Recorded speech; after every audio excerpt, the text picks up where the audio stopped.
In my presentation, could you put up the toolkit, please, the toolkit slide, which is the second or third from the end. So the purpose of the presentation was basically to say that there are items already in your service that are available to you which will facilitate data linkage. So 2/3 of the groups have already got lists of their own MS patients, which is a great starting point.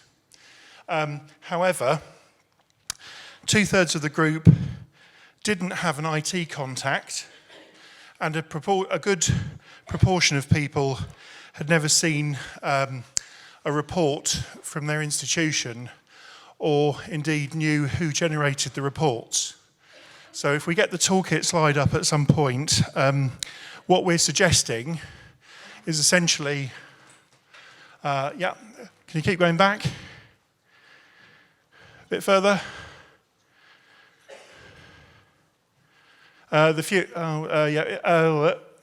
One further back.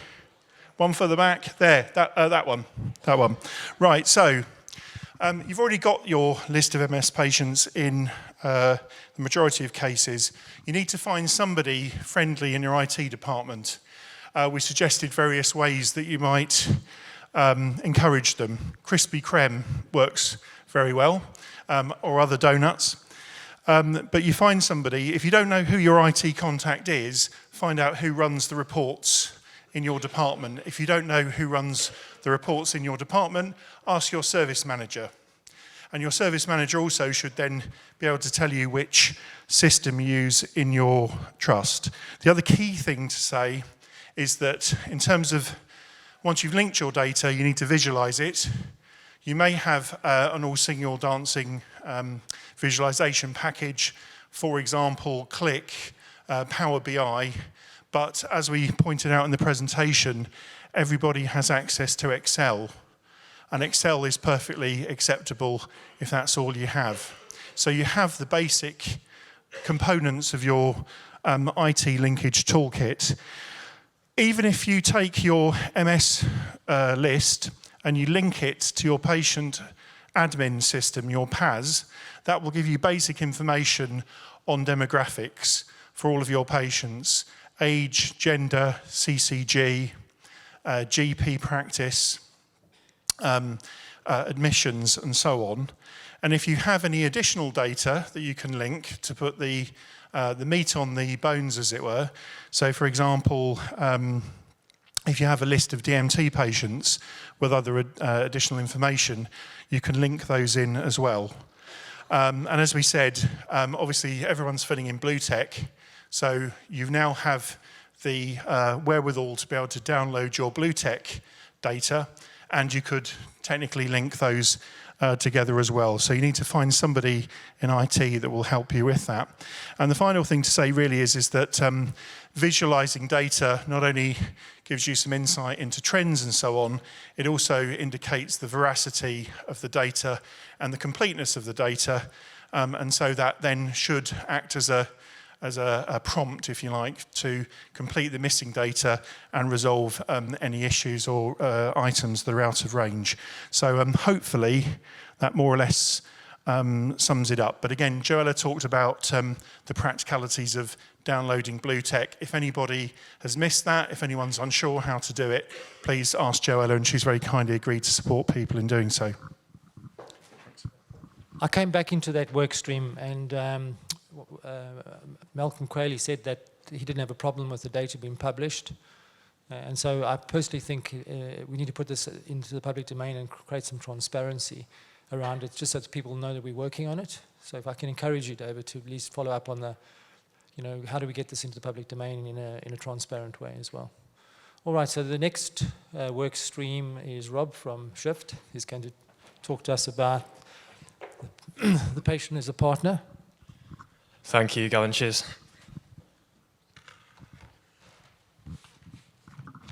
Okay, so the patient as partners work stream was kind of consisted of a recap of George Pepper's introduction that he gave last year. So talking about the needs, really the why, which was introduced yesterday. So we talked about that, and then the group broke off into a number of kind of conversations that were self-driven. So it was a kind of an open forum of conversation around any issues that people might have around potentially the development of a course, an expert patient course aimed specifically at centres around the UK, adoptable by centres around the UK. So there are a number of key issues and kind of points raised across the workshop. There was one of the key points raised was that there was a real need for people to engage on something beyond health alone. So a number of case studies were raised, and there was a repeated theme of people being brought together by shared interests, something that was touched on yesterday with Alison's examples. But the idea of kind of uniting people on interests, passions, and then finding opportunities for signposting on the back of that kind of connection. So I think there's some real opportunity to pursue this. There's also a distinct need to not forget people as well through developing a patient activation course of this nature. So not to see people performing at their best and to elevate those, but to think about everyone. And that was translated across into certainly Gavin's work stream as well. I think the last thing to say is that, so I'm just going back to my notes. Oh yeah, so there's also a need to look across the field of MS and potentially beyond into good cases of work that's been done so far in this area. So even in the space of MS, the MS Society, for example, are working on a patient activation course. I think one thing we need to do is understand the distinct area that this can fit in kind of alongside or complementing something like that, or whether it needs to exist at all in the first place. There's also a need to look at services that are available in other areas. So Daphne, for example, in diabetes is a model that was specifically mentioned. So there needs to be a phase of actual analysis into what is out there and see if there's anything that is translatable into the world of MS. The last kind of point is that out of today, we're going to try and set up a steering group, hopefully involving as many people who are involved in that session. If anyone else would like to be involved in the work stream in any way, please do drop me an email. I'm rob@shift.ms. Interested in hearing from anyone who would like to be involved. So thank you very much, and thanks to everyone who came to the work stream. Cheers.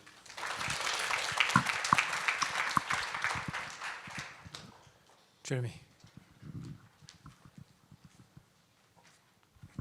Cheers, Gavin. So in the audit work stream, we recognise that we have to audit. It's very simple. 100% of those people who responded to the question agreed to participate in audit, in a rolling audit in principle. We looked at some of the PD audit to learn a few lessons, and we offered an example that we could start essentially now. That is simply service components that can be done through an online form, which we need to revamp a bit. Download your BlueTech data and send it to Joella, and we will allow Joanna to help Joella if she's overloaded with any of the analyses. Sorry, Joanna. The monitoring calculator, there's an index of requirements, and the HES data that Sue can download. So if we have those for all people, and your components as individual clinical people is really very small. It does not take long. It's only a matter of a few minutes to do that as a start point. That gets us going in 2019. To move into the next stages, we have some consensus work to do to agree on a set of specific parameters and a little bit of work to do on how to make the getting of those data really simple so that it can come out of clinical practice, not have to be retrospective reviews of notes, etc., etc. We finished with two really stonking examples of what you can do with audit data and how we can look at changing practice in a way that improves patient care, improves the work lives of the people delivering patient care, and saves considerable amounts of revenue that can be ploughed back into other areas of service.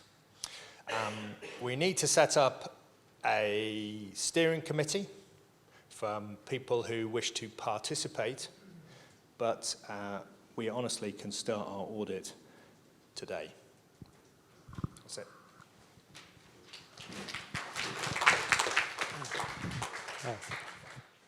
So Helen sends her apologies because it's a birthday and she needed to get home so her husband could take her out for a nice dinner. So I think she can be excused. So our section was on the social determinants of health. And it was quite interesting because when we started off, we had a technology failure, so we didn't actually use any of the slides. And I actually think it made our session a lot more interactive and better. Maybe the people who were there disagree. But we went around just getting people to define what the social determinants of health are, and they are probably everything we know. And they weren't taught to me in medical school. I learned these when I was much older in life.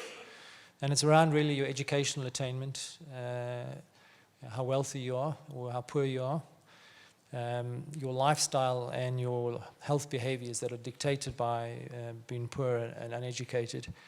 And there are a lot of other issues around addiction, like smoking and poor diet, obesity, and alcohol, that drives up comorbidities that dictate health outcomes in society in general.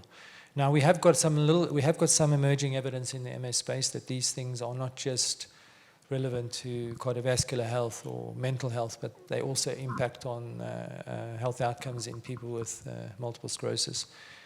And what is quite interesting is I didn't get a firm hand up from anybody who was in our session that we are routinely screening or addressing this at a systems-wide level in clinical practice. We do it here and there are people who ask simple questions, but not all of them. And so the things that came out is that we definitely need to have some kind of routine screening for social determinants. And some of the things that we should be asking, or at least knowing about in our patients, is how many of our patients have fallen out of the system? In other words, it's not the ones that keep coming back for their appointments, but how many of them are not in our practice? In other words, they in the community, maybe, or not connected with their GPs, but are not being looked after.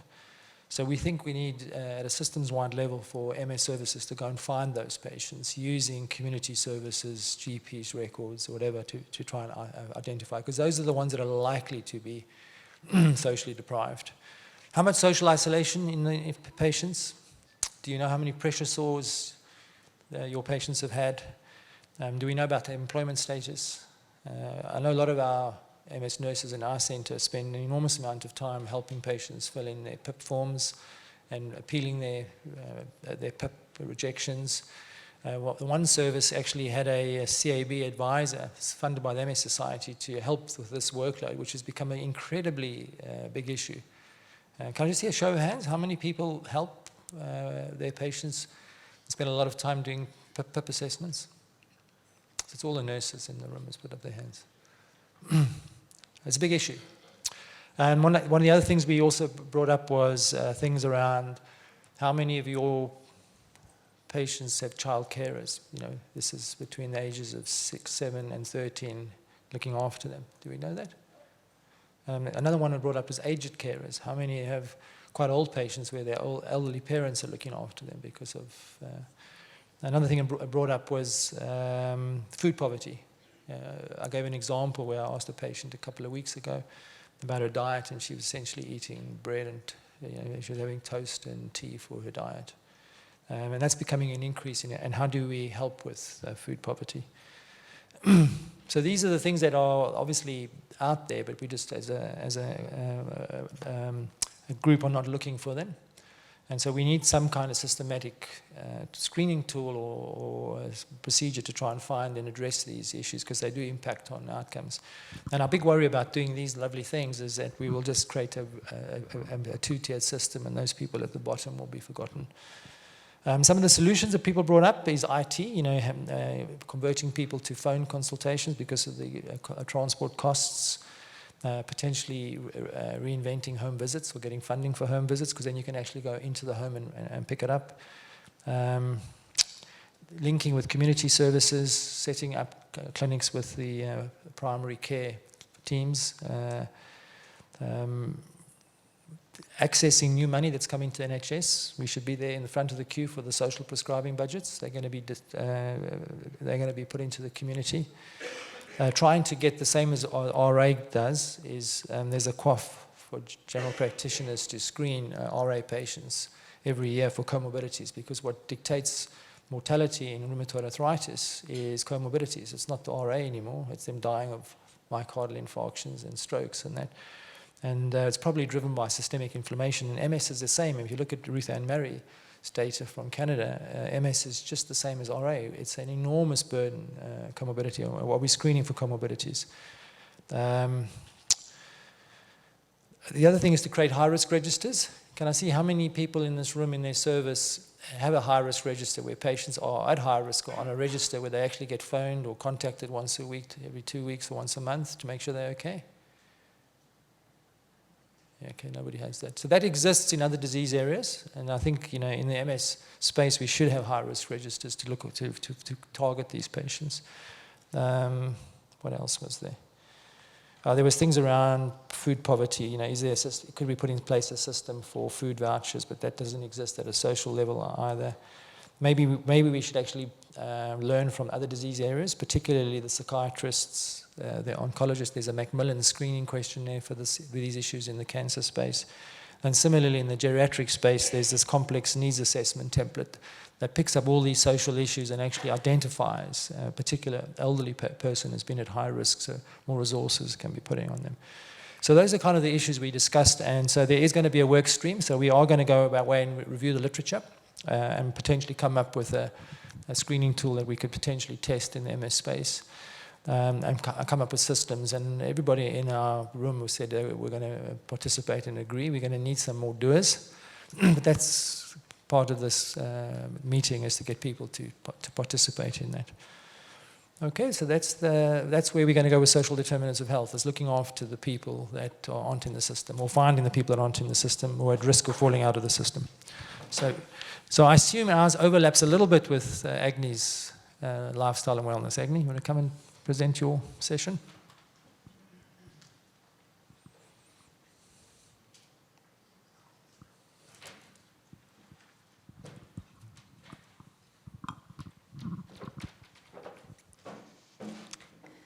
Hello, everyone.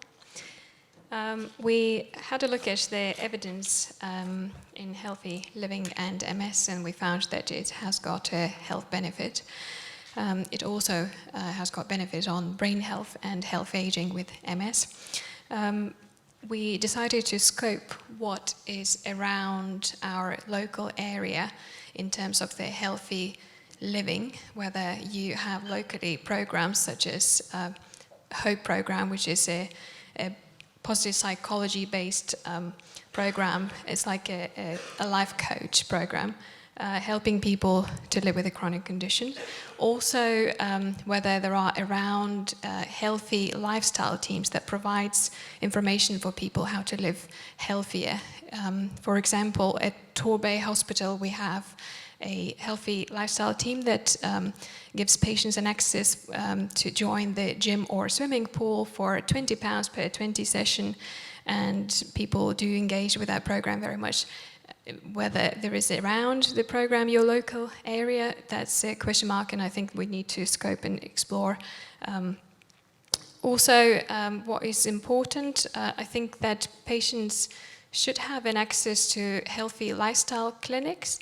And there was an issue whether, you know, it requires an extra funding, but perhaps maybe changing one of your regular clinics once a month and providing as a group session, educating people about healthy living would be very, very important and beneficial, as we set up recently at Torbay Hospital and find very, very useful. It's something that is achievable, and we can share the slides, which we changed 3 times so far. So it has to be the correct message to the people, because the healthy living for some can be a very sensitive topic. I think that what would be important as well to perhaps engage the patients' experts who could run the healthy lifestyle clinic, because the message will be passed from patient to patient rather than physician and to patient. So we have to minimize the gap between two. Also, what would be important to find out whether you have a block contract, because that might give you a bit of a freedom to run the extra activities such as healthy lifestyle clinics. I think what would be also important, we agreed that finding and exploring what is the patient's background before they developed MS and what is the behavior and motivator and what makes people happy, because if you want to engage to the healthy living and exercise program, it has to be effortless process, otherwise there is not going to be a sustainable process. So I think that's about it. I think that the philosophy is that no patient is left behind. So inequality has got a negative effect on the health and social problems. So, and the UK is number 3 within the whole world. So we have to address that very much so. Inequality, yes. So anybody got any questions around the work streams before we have a coffee break? There must be somebody. Does anybody make a comment? Burning question? I drew a laugh. Okay, oh, right.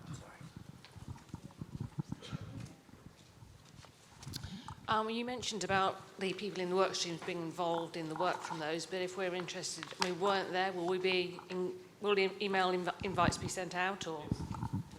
So I think there will be a summary from the whole meeting, and you're welcome to participate in any work stream. Or you can actually generate another work stream. These just came out of our steering committee meetings in terms of one of the criticisms we had. His last meeting didn't really have any. We just had a meeting to identify the problem. To be honest with you, we didn't have a deliverable. So these work streams are about each one has to deliver something in the next year or 2 or 3. So yes, please do. I was going to talk about. I had this. I got a bit of a laugh in my session because it was quite depressing, as you can imagine. About who looks at their patients' toenails, their feet. You do. There's a few. Because I actually think the feet are an integrator of social deprivation. So if somebody's foot care is in a bad shape, it's telling you they're not being looked after, either by themselves or their family members or whatever. So it's a really important thing to do, look at the feet. Okay? I'm not sure we should put that into the screening, but it is a really, the other one is teeth as well. I mean, so the dentist will tell you that oral hygiene is a big marker of social deprivation. And so, you know, our teeth in neurology must be the feet. Anybody else want to make any comments?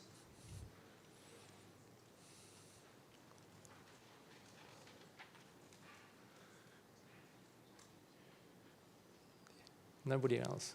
So if I can make a comment, one important thing is for everybody who's agreed to come here and spend 2 days here really needs to engage with the data/audit, because at the end of the day, the other stuff is a little bit soft. I use that term because that's not going to change commissioners' behavior very much, talking about social deprivation necessarily. That's a political problem. But what gets the commissioners and the people that control the budgets to change is data, hard, raw data, and particularly if there's inequality, a massive variance, because they don't like that. It makes them look bad. So if one particular area of the country is at the bottom of the league table, you know, they're more likely to get money out of your commissioners to raise that bar. So the data section and the audit section is vital.